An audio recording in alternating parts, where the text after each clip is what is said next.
Vamos começar aqui tratando desse que vai ser o nosso tema hoje do WW. O presidente Lula afirmou que vai reagir a essa agressão de Trump, a essa carta de Trump, com a lei de reciprocidade, a esse tarifaço que Donald Trump anunciou hoje, com esse imposto de importação de 50% aos produtos brasileiros. A gente vai falar direto agora com a nossa repórter Luciana Amaral, que está acompanhando essa movimentação toda em Brasília e traz mais detalhes ao vivo. Oi, Luciana, boa noite. Boa noite, Thaís. Boa noite a todos que nos acompanham aqui no WW. O presidente Lula se manifestou por meio de nota e também nas redes sociais. Ele disse que qualquer aumento unilateral de tarifa vai ser respondido, então, com a lei da reciprocidade econômica. E o que é isso? Desde abril está valendo uma lei que permite ao governo federal retaliar países e blocos econômicos que adotem medidas unilaterais ao Brasil. Inclusive, vale destacar que essa lei foi aprovada com o apoio tanto do governo quanto da oposição na época, justamente em reação àquelas primeiras tarifas de Donald Trump, mas a lei não foi aplicada até o momento. Hoje, Lula também disse que processos judiciais são da competência apenas da justiça brasileira, ressaltando a separação entre os poderes, disse que as empresas têm que se submeter à legislação nacional e também ele disse ser falso o alegado déficit americano na balança comercial. Assim que anunciada essa nova tarifa, o presidente Lula convocou uma reunião de emergência aqui do Palácio do Planalto, onde eu estou, com seus principais ministros, Fernando Haddad, Mauro Vieira, Gleisi Hoffmann também, então, para discutir uma reação. E o tom político tão forte da decisão de Trump pegou completamente de surpresa o governo brasileiro. Mais cedo, Geraldo Alckmin, vice-presidente, ministro da Indústria, Comércio e Serviços, chegou a dizer que Trump está mal informado sobre os processos judiciais que envolvem Jair Bolsonaro. Agora, por parte do Itamaraty, a gente teve uma situação surpreendente hoje, porque o principal representante da Embaixada dos Estados Unidos aqui no Brasil, Gabriel Escobar, foi convocado não só uma vez, mas duas vezes. Logo de manhã, o governo brasileiro já estava insatisfeito com a postura do governo Trump, chamou ele para prestar explicações e ele foi convocado de novo agora à noite, depois então desse anúncio do tarifaço. Neste encontro de agora à noite, o Brasil devolveu a carta simbolicamente, disse que ela era ofensiva e que contém erros. Vale dizer aqui que a convocação é um ato muito duro na linguagem diplomática que apresenta ali uma repreensão muito forte por parte do país que está convocando, então, o embaixador, o diplomata. Agora, no Congresso Nacional, para a oposição mais bolsonarista, essa decisão de hoje de Donald Trump foi vista como uma vitória, especialmente da articulação de Eduardo Bolsonaro nos Estados Unidos, embora eles também tenham receio dos efeitos práticos para a economia brasileira, que isso se volte contra eles. A bancada do agro, por exemplo, está preocupada, prega cautela e negociação. Líderes da base querem a cassação de Eduardo Bolsonaro, pretendem investir numa ofensiva das redes sociais, dizendo que o projeto do Lula é taxar os super ricos, o de Bolsonaro seria de taxar o Brasil. Só para complementar, pela manhã, a Comissão de Relações Exteriores da Câmara chegou a aprovar uma moção de louvor a Donald Trump. Agora a gente vai ver mais detalhes do anúncio da taxação de Trump na reportagem da Mariana Jangiacomo. Trump justificou as tarifas, em partes, pela atuação do Supremo Tribunal Federal contra perfis e redes sociais americanas, que classificou como censura. O republicano também cita o ex-presidente Jair Bolsonaro, dizendo que ele passa por uma caça às bruxas no país. A nova tarifa de 50% sobre produtos brasileiros começa a valer no dia 1º de agosto. Na carta, Trump chama o comércio com o Brasil de injusto e desbalanceado. No entanto, o Brasil compra mais produtos dos Estados Unidos do que vende, ou seja, a balança comercial entre os dois países pende para o lado americano. O Brasil exporta 40 bilhões de dólares em mercadorias aos Estados Unidos, com destaque para combustíveis, minério de ferro e aço. Do outro lado, os americanos vendem 49 bilhões de dólares em produtos, especialmente aeronaves, combustíveis minerais e maquinários. O Planalto vê a ação de Trump como unicamente política, extrapolando a possibilidade de negociação entre os dois países. As menções ao julgamento de Bolsonaro seriam uma nova lógica nas relações com Trump. Na retomada do tarifaço, o republicano pegou mais pesado com o Brasil do que com outros países. Nessa semana, Trump já tinha anunciado impostos contra outros 7 países, a maioria na Ásia e na África, com alíquotas variando entre 20% e 30%. As tarifas chegam depois de meses de negociações com os Estados Unidos, buscando uma redução das alíquotas anunciadas no dia da libertação. Trump prometeu que o novo prazo não será prorrogado, como foi feito outras vezes.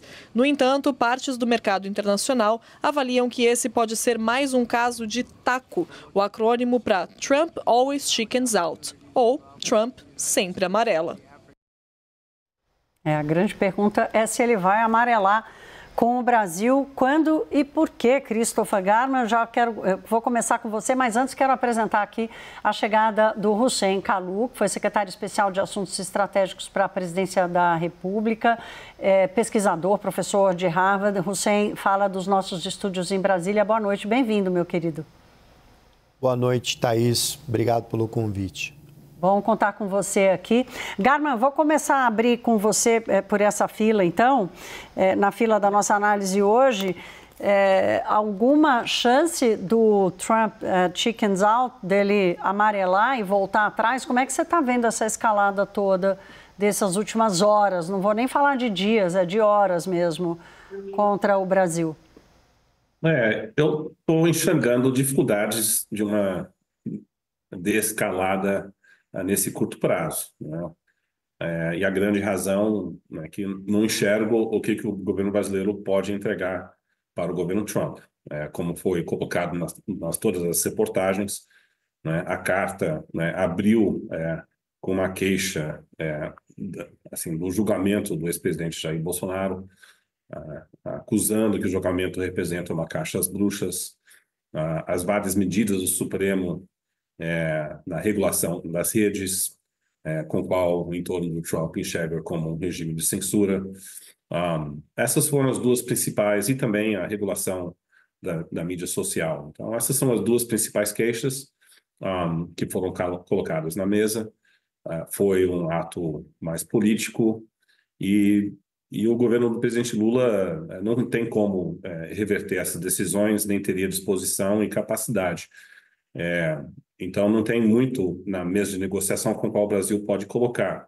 Redução de algumas tarifas, pode tentar sentar na mesa e negociar, mas o embate é muito mais político do que o mérito da relação bilateral comercial. Igualmente importante, o Palácio Planalto enxerga uma oportunidade política nesse embate, enxergando que o presidente Lula pode se beneficiar eleitoralmente na medida que não se curva a uma medida punitiva contra a economia brasileira e fazer o argumento que a família Bolsonaro se aliou a um governo que está prejudicando empregos no Brasil. E muito como a gente viu em alguns outros países, lideranças políticas se beneficiando eleitoralmente com uma postura dura do presidente Trump, particularmente o Partido Liberal no Canadá, Claudia Sheinbaum no México. Claro que são casos distintos, são economias muito mais integradas, o peso da economia americana é muito maior, mas em ambos os casos as lideranças tiveram a sua aprovação popular subir. Então, se você tem um Palácio do Planalto querendo utilizar esse embate, vendo uma oportunidade eleitoral para 2026 e sem muitas cartas na mesa para poder negociar, qual o caminho para poder redução? Só seria o governo Trump decidindo reduzir, né, unilateralmente, seja por pressão de alguns setores empresários americanos, ou até mesmo no programa anterior, o Daniel Hittner até sugeriu que talvez poderia vir de um pedido do próprio Bolsonaro e o filho para poder reduzir a penalidade. Então seria algo assim, mas nada que o governo brasileiro possa colocar na mesa para negociar, muito pelo contrário. O que o governo Lula não sugerem uma acomodação.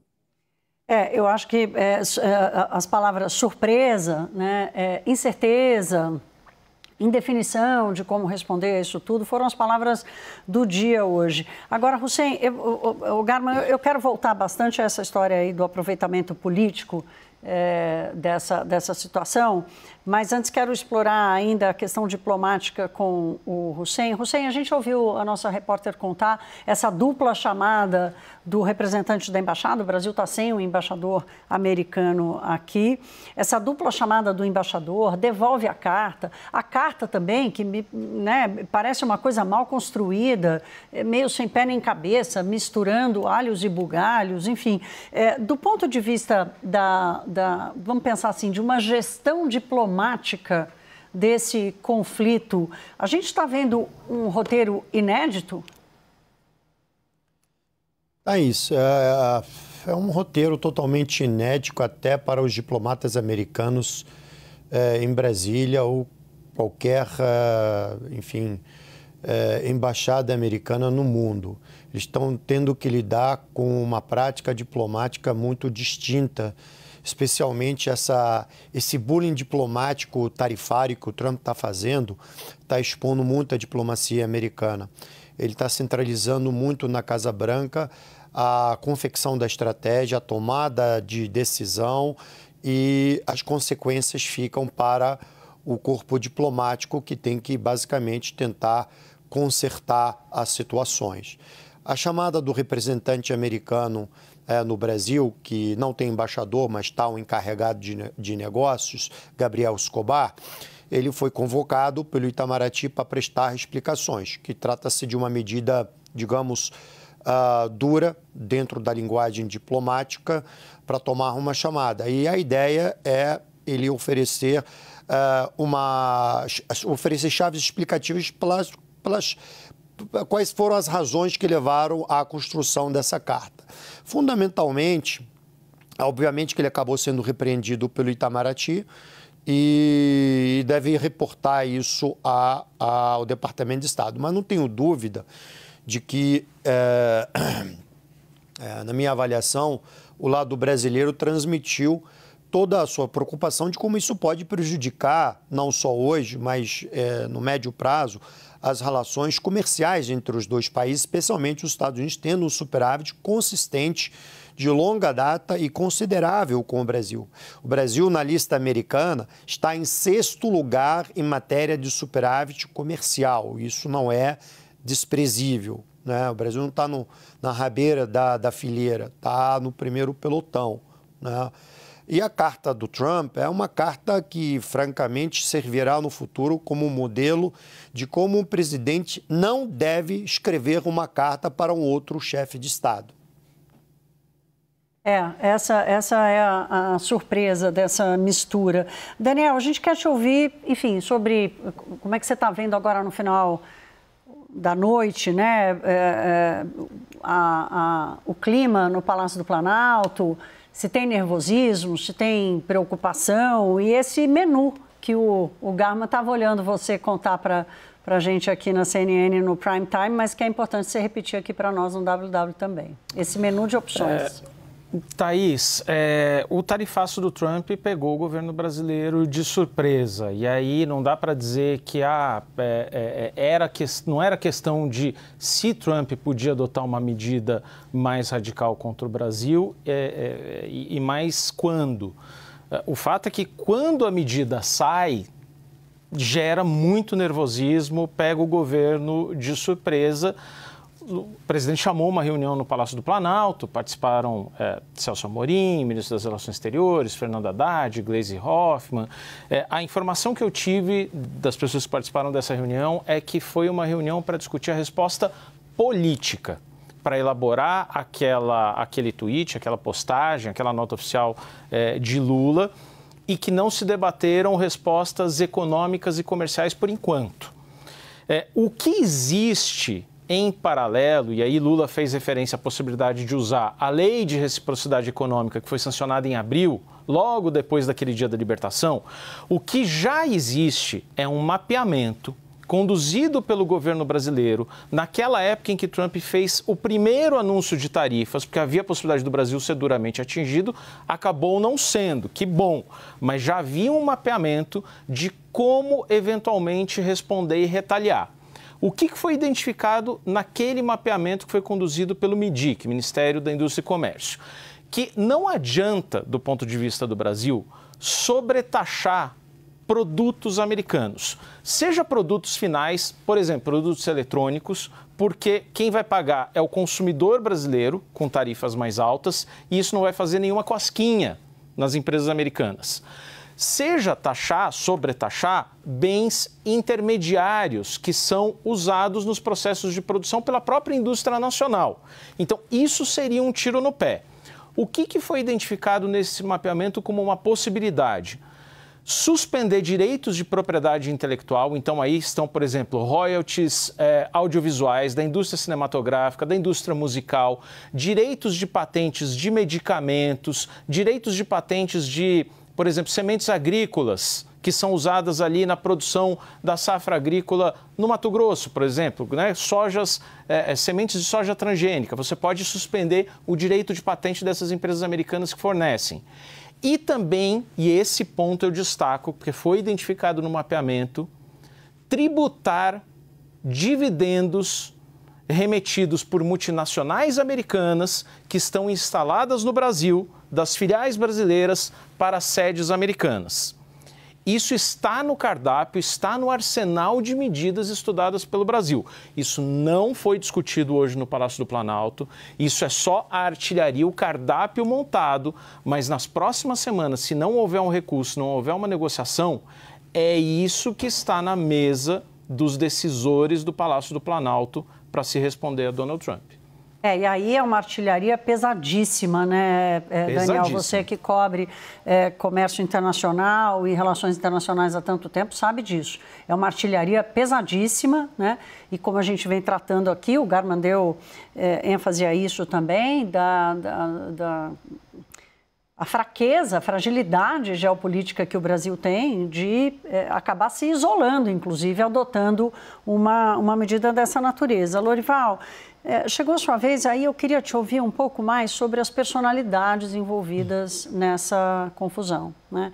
Nós estamos falando do ex-presidente Jair Bolsonaro, nós estamos falando, sim, da personalidade de Donald Trump e também da personalidade de Lula. Veja, nos últimos dias, né, desde que Trump fez aquela primeira postagem reclamando do tratamento dado a Jair Bolsonaro, houve um debate grande aqui no Brasil dizendo o seguinte: olha, mas o Lula foi à Argentina e em solo argentino foi visitar a ex-presidente Cristina Kirchner, condenada pela justiça em prisão domiciliar, e pediu a liberdade dela, né?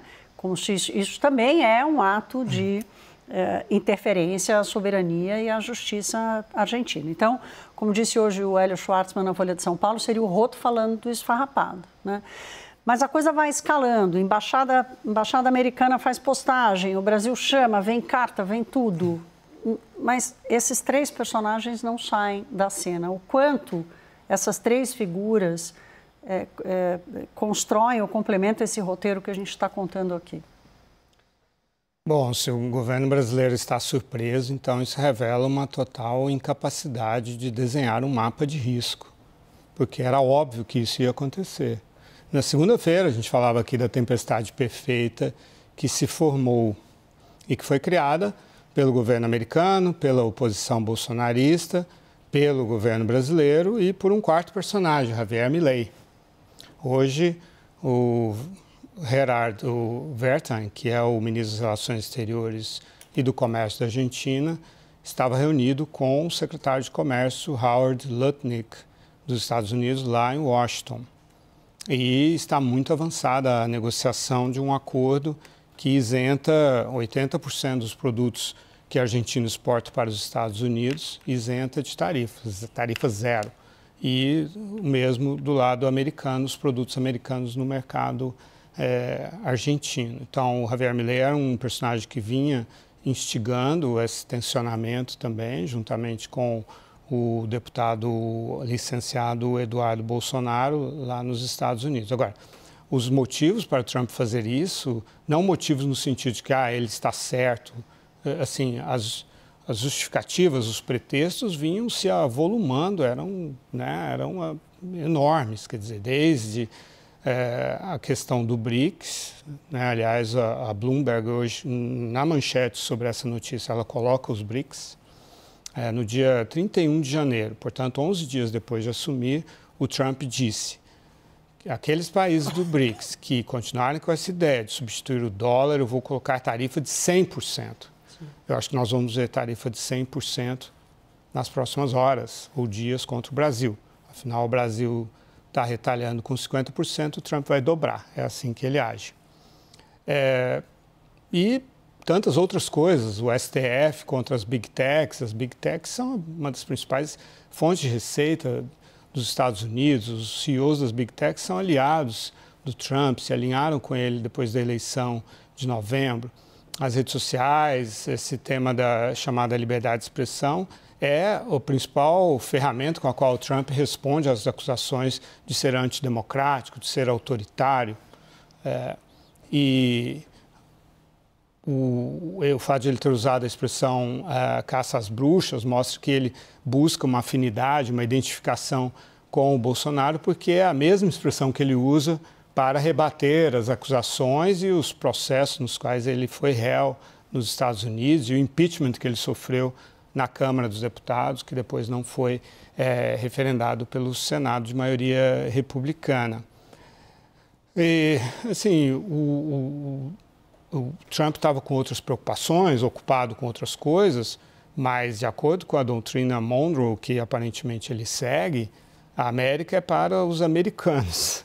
E o Brasil é o principal país aqui da América Latina e o presidente vive provocando o Trump. O presidente Lula vive provocando o Trump, acusando o Trump de coisas. Já fazia isso com o Joe Biden, mas o Biden não ligava. Mas Sim. O Trump liga. E são 4 populistas, Trump, Bolsonaro, Lula e Milei, que, para quem ressaltar o próprio papel de salvador da pátria é muito mais importante do que levar em conta questões de políticas públicas, de economia, questões técnicas.